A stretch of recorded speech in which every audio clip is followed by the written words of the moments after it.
At 8 years old, Pedro Lopez was thrown out onto the streets by his mother after she caught him molesting his younger sister, a brutal rejection that would set in motion the creation of South America's most prolific serial killer, known as the Monster of the Andes. What few realize about Lopez is how early his murderous tendencies formed.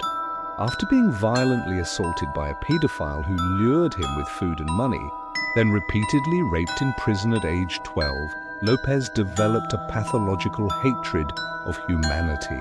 More disturbing still, he claimed to have learned hunting techniques by studying spiders, observing how they patiently tracked and immobilized their prey before killing. Perhaps most chilling, Lopez maintained he could identify innocence in his victims' eyes, targeting girls he believed had never been touched because they cried more prettily.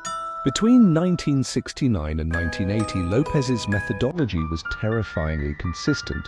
He would approach young girls aged 8 to 12 in crowded marketplaces or poor villages, offering trinkets or easy money to follow him.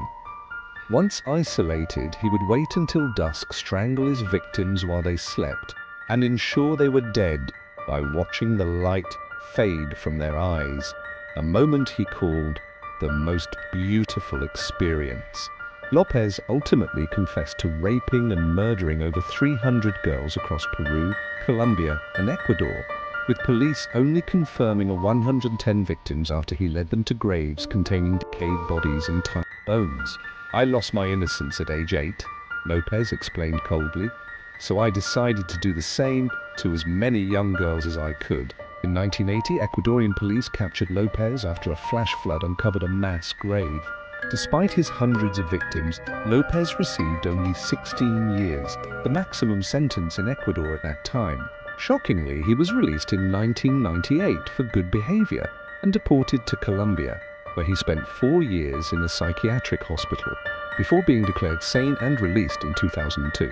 Today, Pedro Lopez's whereabouts remain completely unknown. What haunts investigators isn't just his crimes, but the terrifying reality that one of history's worst serial killers walks free somewhere in the world, potentially still hunting for victims, a monster hiding in plain sight.